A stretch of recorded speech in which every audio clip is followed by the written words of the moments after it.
Some people are fascinated with space and astronomy from early childhood. I was not one of those people. I wasn't memorizing constellations or stargazing on summer nights trying to catch a glimpse of the Milky Way galaxy. I was one of those kids who was far more enamored by the galaxy far, far away in the Star Wars films rather than the one that we can supposedly view in real life through telescopes or the naked eye on a clear moonless night. In fact, I'm not sure I ever recall seeing the Milky Way with my own two eyes my entire life. But now, ever since becoming gripped by this massive topic of ancient cosmology, I've been consuming just so much footage of the sky, the stars, and photos supposedly sent from space. Without a doubt, I've now looked at more images of the heavens just over the last year than all the years of my life before that combined. And more recently, all these star time lapses and space footage, both allegedly real and openly computer generated, has got me thinking about the Milky Way galaxy in a way that I can't believe I never thought of before. I'm sure other people out there have already touched on this, but I actually can't find anything, at least on YouTube, that specifically highlighted it. And in my opinion, this point about the Milky Way galaxy should probably be right up there alongside the matter of the photoshopped images of the Earth from space, and the whole debate over the visibility of the stars from space, both of which most of us are probably already quite familiar with. To the black void. Yeah. All because the you can time. see, It's- you can see the stars. Oh yeah. You know, and pretty much all the time you can see the stars. We were never able to see stars from the lunar surface or on the daylight side of the moon. The sky is a deep black when viewed from the moon, as it is when viewed from cislunar space, the space between the Earth and the moon. The issue of the conflicting astronaut testimonies is damning enough already, but when we add to this the additional matter of the Milky Way galaxy, to me it just becomes almost ridiculous. I mean, the Milky Way is hands down one of the most breathtaking subjects of astrophotography. It's captivated the minds and imaginations of human beings throughout all of recorded history, and is found within the mythologies of virtually every ancient civilization on Earth. Before the industrial age and the atmospheric light pollution that accompanied it, there wasn't a single child living who, unlike myself, could claim that they'd never seen the Milky Way firsthand. It's inspired awe since the beginning, and it's just as breathtaking to behold today. But this is precisely what is just so absolutely confounding when we turn and consider the vast catalog of images that are supposedly taken from space. If you do a Google search for something like Milky Way from space, you will basically get one of two things. Either you will see an artist's renderings of the galaxy as a whole, which look like this, or you will see images said to be taken from the International Space Station, which of course shows the Milky Way peeking over the horizon of the ball Earth.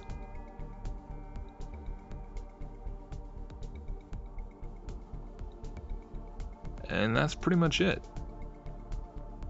We don't see a hint of that dazzling band of white and pink from any of the photos from the Apollo missions.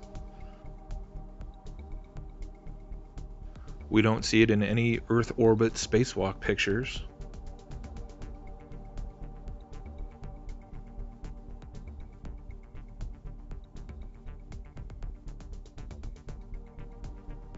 We don't see even a suggestion of it in any of the photographs taken from the host of different probes that have been sent out to the different planets in our solar system.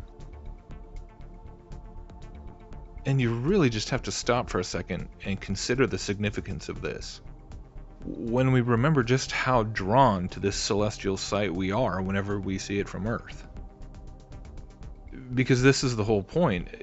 If the Milky Way can look so spectacular from Earth on a clear moonless night, even when viewed through the Earth's atmosphere, then how much more brilliant should it be from the vacuum of space where there is no atmospheric interference? You're going to tell me that after all these decades, in all the history of space travel, the Milky Way galaxy has never been photographed, even unintentionally, during a single spacewalk, or from the moon, or from any of the probes that have gone out into different directions of the solar system? The Voyager 1 probe could supposedly capture a picture of the quote little blue dot Earth suspended in a sunbeam, but it somehow could never manage to capture anything resembling the galaxy that supposedly engulfs the entire solar system itself. I mean, can you imagine being one of those few lucky humans to go into space, and you're all suited up in your spacesuit and floating out there surrounded by this vastness, trying to comprehend the magnitude of the distances in every direction? And the stripe of the Milky Way galaxy, which is no longer obscured by the atmosphere or the horizon of Earth, surrounded you in a 360-degree circle. If you could get your spacesuit to spin around in a full rotation, you could see the whole thing unbroken. I mean, you could take regular photographic images of it. I mean, it's in the visible light spectrum, after all. We can see it from Earth with our own eyeballs. Of course, I would be remiss at this stage if I did not mention the Spitzer Space Telescope, which is claimed to have done this very thing, capturing thousands of individual images taken with an infrared camera as it spun a full 360 degrees in space. And those are then supposedly spliced together to make this big complete picture. Interestingly enough, the Spitzer Space Telescope is named after Lyman Spitzer, who was a very central figure in the development of modern astronomy. His research focused on the interstellar medium, specifically plasma physics, and he was the leading original proponent of the idea of a space telescope, spearheading the project that would eventually produce the Hubble Space Telescope. He was a faculty member first at Yale and then Princeton, and then in 1984 he was one of the founding members of the globalist organization known as the World Cultural Council, which every year hands out the Albert Einstein World Award of Science.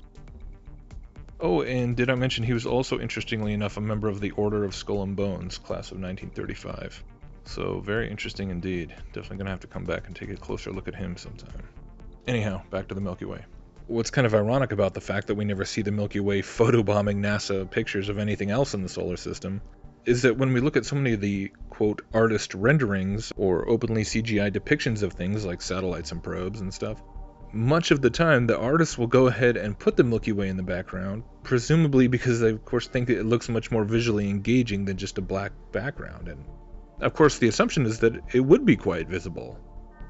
Or if we were to get a bit more conspiratorial about it, we might ask if this is just another example of how NASA uses the illusionists' method of misdirection, where they're constantly jumping back and forth between supposedly real footage and then artists' conceptions, to the point where the average person doesn't scrutinize what has or has not been shown to exist in the, quote, real footage.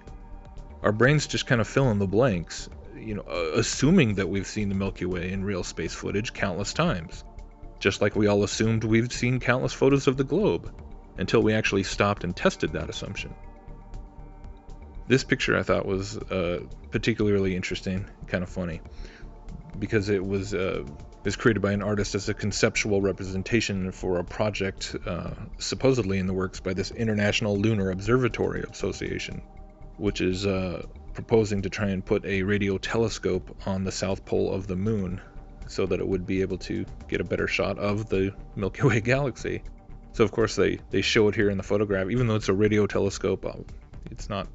Isn't it funny how all these telescopes that they're putting into space are radio telescopes, infrared telescopes. They're not bothering to put anything that just takes normal photographs in the visible light spectrum, because with all if you ever open up that can of worms and start actually showing photos with it, it's this glaring continuity problem. But here you go. In this one, he put it in.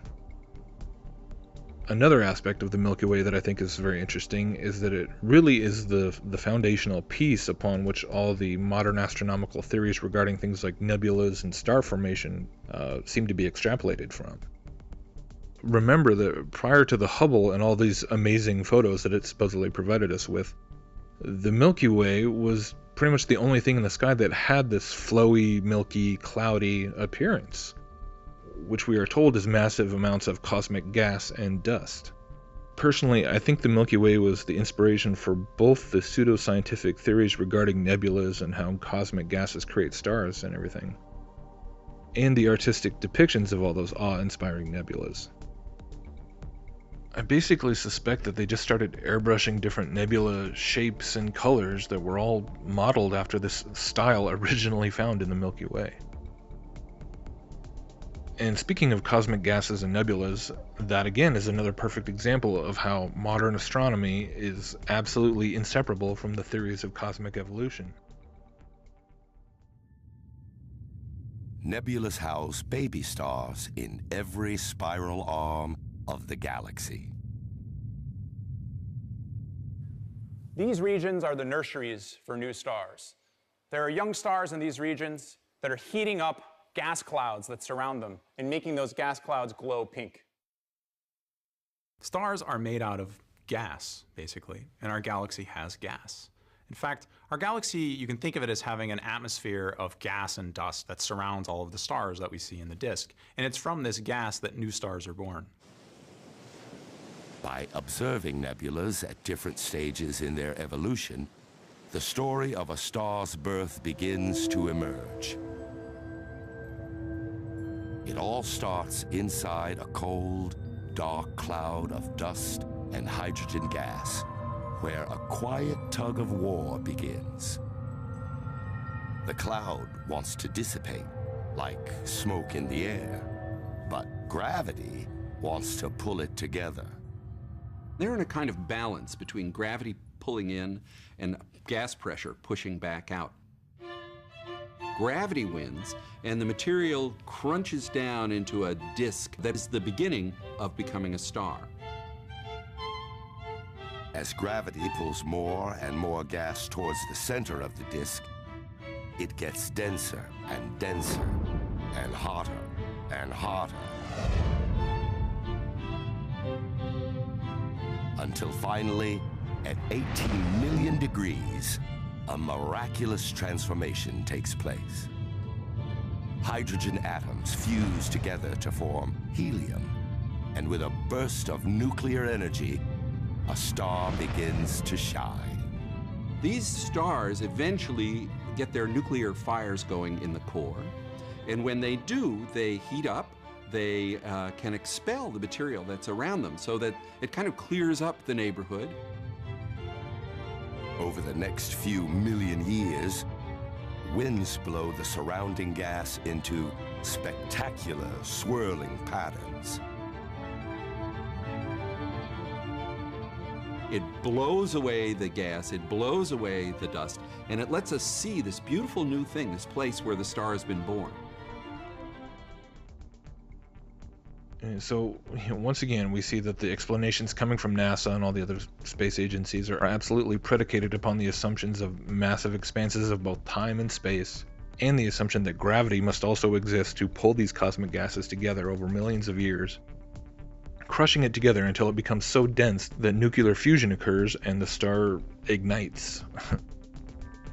I highly encourage anyone interested to go watch the full documentary on the Milky Way for themselves. I'll have the link in the description, and just go see for yourself if they show any real photographic images of the Milky Way from space, or if it's just computer rendered animations.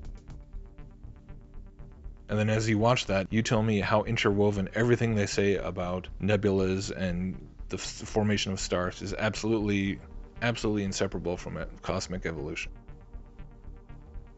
Because, I mean, at this point, we really should be able to just step back and see how it all fits together through the perspective of the evolutionary agenda, in that all these components are absolutely required in order to even attempt to teach the Big Bang as a plausible scientific theory.